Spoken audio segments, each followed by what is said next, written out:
What if the real reason your affirmations haven't worked is because they were never spoken from the place where reality bends? I am is not a chant. It is not a formula. It is not a performance for the universe to applaud. It is the raw, sacred signal that tells the field of infinite potential. This is who I've become. Not who I hope to be, not who I'm trying to become, but who I am. In the invisible, in the silence, before anything moves. And yet, most people speak I am like a desperate wish. They say I am abundant while trembling over bills. They whisper, I am loved, while their chest is tight from the fear of rejection. They proclaim I am worthy, while secretly bracing for disappointment. And it's not their fault. They've been taught that saying the words is enough, that repetition alone will overwrite decades of inner dissonance. But the subconscious doesn't respond to noise. It responds to tone, to vibration, to truth spoken from identity, not insecurity. Neville Goddard said it without hesitation. I am is the only power that creates. Not I wish, not I hope, not I'm working on it, but I am. And still, so many use that power like a borrowed tool, unsure if it belongs to them, as if they need to prove themselves before the universe grants permission. And this is the unseen pain behind most spiritual frustration. It's not laziness. It's not ignorance. It's the hunger to feel valid, the ache to feel chosen, the quiet grief of wondering if you're a fraud for affirming a life you can't yet touch. You watch others manifest effortlessly, while you recite affirmations through clenched teeth, wondering what's wrong with you. But hear this, there is nothing wrong with you. There is only a misalignment between your words and your seat of being.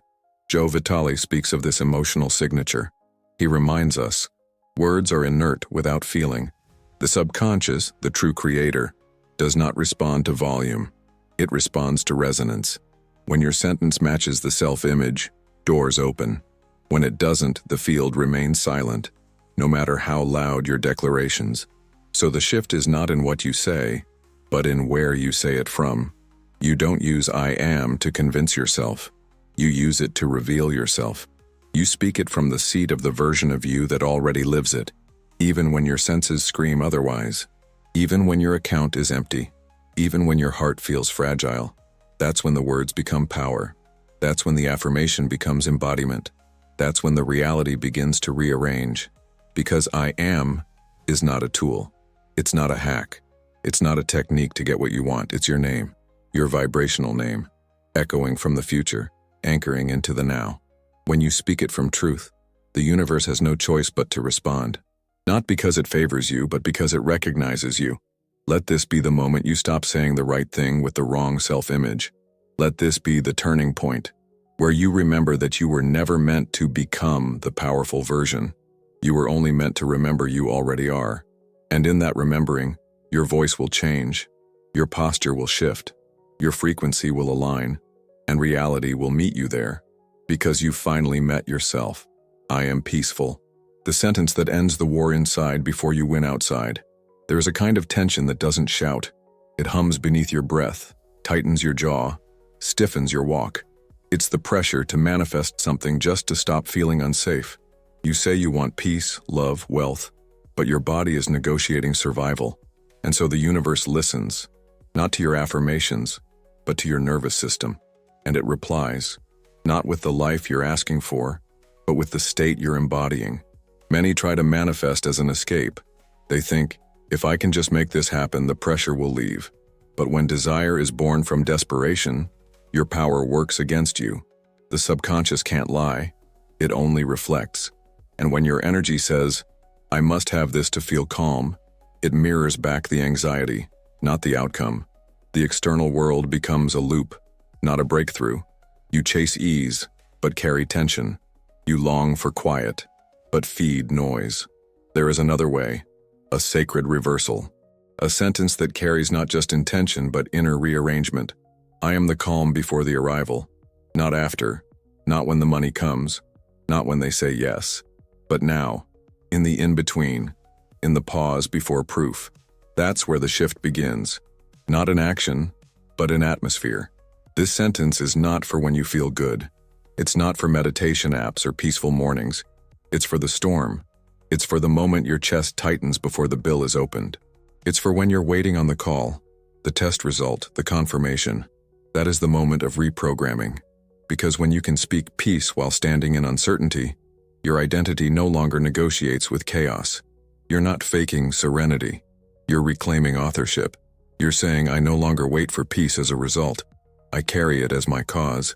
I no longer beg the world to calm down so I can feel safe. I declare calm, and the world adjusts its weather. That is embodiment. That is vibrational authority. That is where the true I am begins. And slowly, almost imperceptibly, your breath deepens. Your gaze softens. Your inner field becomes less like a battlefield and more like a sanctuary. Not because the world outside changed first, but because you remembered you were the source all along. I am the calm before the arrival. Say it when the fear wants to speak first. Whisper it when your hands tremble, and let it become more than words. Let it become your signature frequency. I am chosen. The statement that collapses years of rejection wounds. Some wounds don't bleed. They echo. You feel them in the silent spaces. When the text doesn't come. When the room forgets your name. When you give love but feel invisible. Rejection doesn't always shout. Sometimes it hides behind hyper-independence, behind the smile of someone who's learned to expect little. And deep within, a question aches. Am I wanted truly as I am? This is where so many spiritual paths quietly stall. You visualize, you affirm, you try to align. But if your subconscious still believes it needs proof of being wanted, you'll attract situations that mirror unworthiness. Not as punishment, but as reflection. Because manifestation doesn't deliver what you wish. It reveals what you accept. So you speak, I am loved. But deep inside, a younger self whispers, why would anyone choose me? That whisper is the vibration. That whisper is the seed. And unless it is loved into silence, it keeps shaping the field. The solution isn't more affirmations. It's a sentence that doesn't ask to be picked but remembers it already is. I am chosen, even in silence. Not chosen because they called. Not chosen because you won. Not chosen because you were finally enough. Chosen because that is your essence. Chosen because the life force itself decided you were worthy of existence. The sun does not audition. It shines, and life adapts to its presence. So must you. You are not waiting to be claimed. You are waiting to recognize your place has always been prepared. This sentence begins to melt the old survival coding. The one that made you shrink to fit. The one that made you accept crumbs as blessings. The one that told you to earn what your spirit had already been granted. When you say, I am chosen even in silence, you speak from beyond the wound. You speak from the inheritance, not the hunger. And that shift changes everything. People may still come and go. Messages may still be delayed. But your identity won't flinch. Because now, you understand. Being chosen is not a prize. It is a posture, a frequency, a remembering. And from that remembering, relationships transform. Not because you tried to control them, but because you stopped abandoning yourself in them. Speak it softly. Speak it firmly. Speak it until your cells relax and your heart feels no need to prove. I am chosen, even in silence. And in that silence, life begins to answer. Not because you begged, but because you finally heard your own soul say yes. I am ready. The silent switch between hoping and receiving. Readiness is not about preparation. It is about permission. And most people don't lack preparation. They lack the internal permission to receive what they say they desire. They move through life with the right vision boards, the right journals, the right vocabulary, but still feel unqualified when the miracle arrives. Not because they aren't worthy, but because a hidden fear says, what if I can't hold it? There is a quiet safety in delay, a comfort in staying in the hoping phase, because as long as the dream is on its way, you don't yet have to risk failing once it's real. So you stretch the process. You rehearse your faith. You imagine the change. But the subconscious keeps you in orbit around the outcome, never quite landing, because it doesn't believe you're neurologically ready to contain what you've asked for. This is why so many manifestations hover just out of reach. Not because you did it wrong, but because you haven't yet become the version of you who allows the dream to stay. The self-image is still negotiating with lack, still tethered to an old identity that sees miracles as flukes, not as your new normal. And here's where the sentence comes in. not as a tool of force but as a gentle unlocking. I am prepared for the version of me who already owns it. This is not about deserving more. It's about becoming the space for more. Your reality matches what your nervous system believes it can survive. So when you become the person who doesn't flinch in joy, who doesn't shrink from success, who doesn't sabotage in the spotlight, the outer world responds by offering permanence, not glimpses. This sentence isn't for the beginning of your manifestation journey. It's for the edge, the point where you've almost arrived, and the old self wants to pull you back. I am prepared for the version of me who already owns it, tells the field. I am no longer in waiting. I am no longer in rehearsal. I am ready to house the frequency of fulfillment. And slowly, the identity expands. You stop running imaginary scenarios of loss. You stop doubting your ability to hold love, money, visibility. You stop fearing what's already yours. Because now, you've remembered, receiving isn't about worth. It's about nervous system regulation. The universe doesn't withhold. It waits until you stop trembling in presence. Speak it, not with urgency, but with reverence. I am prepared for the version of me who already owns it. And as that version settles into your cells, what you've been chasing turns around and recognizes you, not as a seeker, but as the one who finally said yes. Before we move on, take a breath. If something in you is already shifting, if a part of you feels seen, heard, or simply more awake, then you'll want to check what I left for you in the pinned comment. It's not more information. It's an invitation to take what you're feeling now and root it into who you're becoming.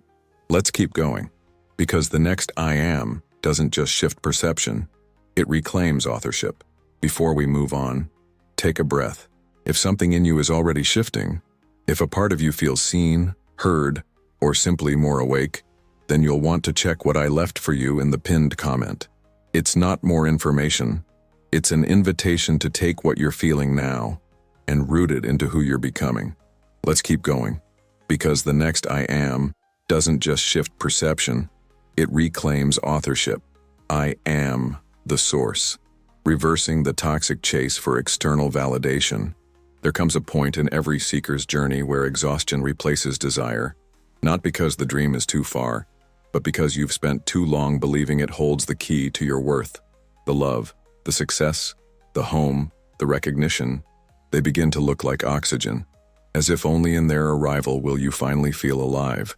And so you chase, not for joy, but for proof. This is the most subtle form of self-abandonment. You place the power of feeling enough into something outside of you. You say, once I get that, I'll feel whole. But that belief, however spiritual it sounds, is still rooted in lack. It's still saying, I am not the source. I am the result. And as long as you live as the result, your life becomes a mirror of someone waiting to be rescued by their own manifestations. But there is a sentence that rearranges this paradigm, not by inflating your ego, but by remembering your authorship. I am not the result. I am the cause. In those words, the energy reverses. You stop bowing to the manifestation. You stop begging the world to confirm your power. You realize, everything begins in me, and nothing outside can give me what I don't already hold in essence.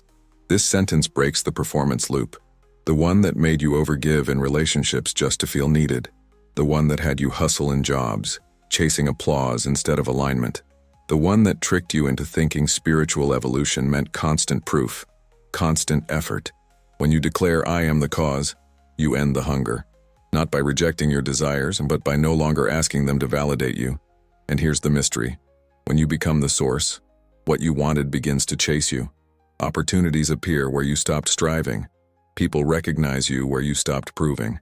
Money flows where you stopped grasping, not as a cosmic reward, but as a natural consequence.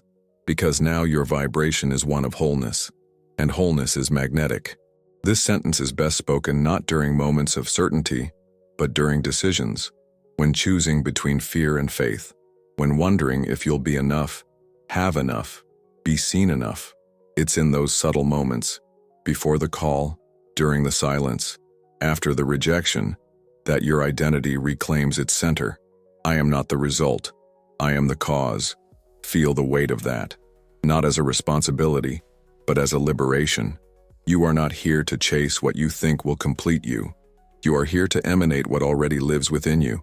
And in that emanation, reality cannot help but respond.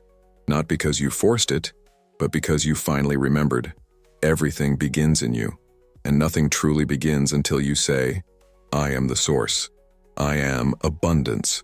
Why most people misuse it, and the sentence that makes it real. Abundance is not money. Abundance is not comfort. Abundance is not a number on a screen. It is a state of being. And that's why so many people fail to feel it, even when they say the words. They speak, I am abundant, while their chest tightens at the sight of their bank account. They whisper affirmations into air thick with anxiety. And then they wonder why nothing shifts. The body doesn't lie. It tells the truth of your vibration long before your mouth opens. You can repeat I am wealthy 1,000 times, but if your nervous system is in survival mode, if your inner voice is still bracing for lack, your energy signals contraction, not overflow. And the field, the divine mirror, responds not to declarations, but to embodiment. This is the misunderstanding so many spiritual seekers fall into, believing that abundance is something to earn, that if they get good enough, spiritual enough, disciplined enough, then maybe the universe will allow prosperity. But this belief is the very gatekeeper. It says, I'm not yet the one who can have. I must still prove. I must still wait. And so, reality waits with you. But there is a sentence that doesn't ask for permission. It creates space. I am enough space for overflow. It's not about having more. It's about becoming more. More space, more openness, more permission to receive without fear. Because overflow doesn't enter a container still bound by shame or guilt or scarcity. It flows into the one that can hold it, fully, gently, without flinching. This sentence rewires your relationship with wealth. It doesn't say you have it. It says you can hold it. It doesn't argue with the current situation. It expands beyond it. It speaks to the energetic capacity, not the immediate evidence. And this is what shifts the body, because abundance doesn't land where there's contraction. It lands where there is room, space, breath. I am enough space for overflow is not just poetic. It is scientific. The nervous system has to feel safe before it allows expansion. If wealth feels dangerous, too big, too unstable, your body will push it away before your mind even notices. But when you declare yourself as space, not need, you remove the pressure. You stop reaching. You start receiving. So you speak it when the fear of lack whispers again, when the invoice arrives, when the doubt surfaces. Not to fix the problem, but to recenter your power. Because the truth is, abundance has always been circling you, waiting, not for you to chase it, but for you to become open enough to hold it without apology. You are not just asking for more. You are allowing more by expanding who you are. And in that expansion, the universe finds a match. Not because you begged, but because you became. You became the space. You became the enough. You became the vessel for overflow. And now it has somewhere to go. I am now. The sentence that ends someday manifestation. Time can become the softest prison, not because it chains you, but because it convinces you to delay yourself. You say, it's coming. It's close. It's just not here yet. And without noticing, you begin to live in postponement. The dream is always on the horizon. The manifestation is always on its way. And so is your sense of peace, your permission to be joyful, your right to feel whole. This is the hidden trap of spiritual delay. It sounds hopeful. It looks optimistic. But beneath the surface, it says, I am not the version who can have it now. It says, I still need time to become worthy. And the field listens. Because the universe doesn't bring you what you hope for later. It brings you who you are now. Your identity is the timestamp of your reality. If you believe the dream lives in the future, your energy will organize around that future, not the present. You'll visualize without embodiment. You'll affirm with a subtle undertone of distance. And the longer you wait, the more you reinforce the waiting. Not because the dream is far, but because your frequency hasn't yet anchored into the now. There is a sentence that collapses that loop, that removes the time gap between desire and embodiment. I am the now where it already is. Not tomorrow, not soon, not someday, now. This sentence is not fantasy. It is a command. It is a spiritual relocation. It brings your identity forward, into alignment with the field of already done. When you say, I am the now, you are not pretending. You are embodying the version of you that no longer negotiates with delay. You are choosing presence over postponement. And that shift, however subtle, reorganizes your reality. Your choices change. Your posture changes. Your language changes. Not to impress the universe, but because you've stepped into the timeline where it already happened. You speak it after the visualization ends. After you've seen the version of you who has the love, the home, the health, the abundance, and you let that image dissolve into the present, not as a fantasy, but as memory remembered from the future. This is the true meaning of living in the end. It's not about convincing the world. It's about collapsing time through assumption. I am the now where it already is. Say it with presence, with breath, with the energy of someone who has nothing to chase. Because now is where the seed roots. Now is where the mirror forms. Now is where the future recognizes its own name and walks toward you. Not because it's trying to arrive, but because you finally stopped placing it anywhere else but here. I am worthy. The identity that can't be earned, only reclaimed. There's a kind of fatigue that no amount of rest can heal. It's the exhaustion of trying to earn your own value. You wake up reaching. You work hard to feel valid. You give more than you have just to feel seen. And beneath it all, a quiet voice whispers, maybe if I just prove myself enough, I'll finally feel like I belong here. This is the silent sabotage behind so many spiritual journeys. Worthiness becomes a project. You think if you become productive enough, spiritual enough, healed enough, then perhaps you'll finally be allowed to feel whole. But this belief is the veil. It keeps worthiness dangling just out of reach, always conditional, always one breakthrough away. But worth is not a goal. It is not a level. It is not a reward for doing life the right way. Worth is the baseline, the inheritance that was never removed, only forgotten.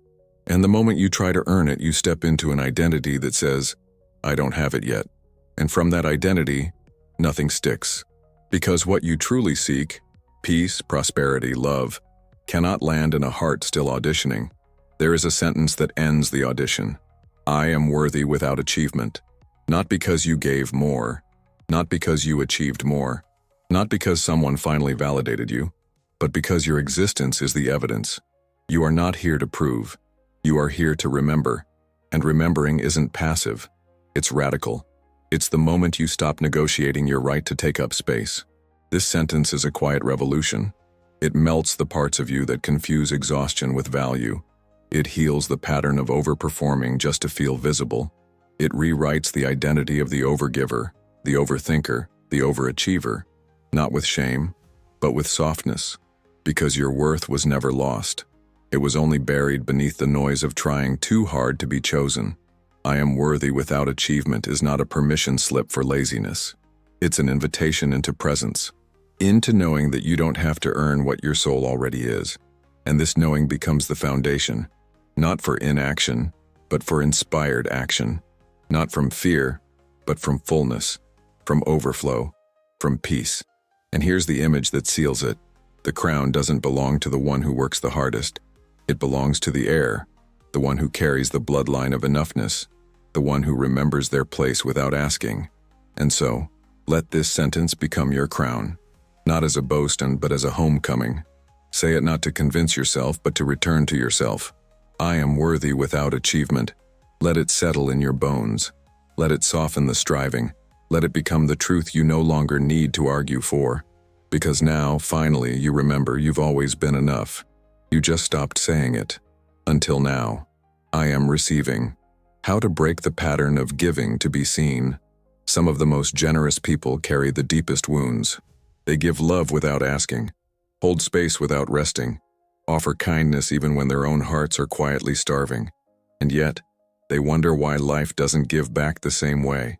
Why, even with all this giving, they still feel unseen, unsupported, untouched by the very abundance they pour into others.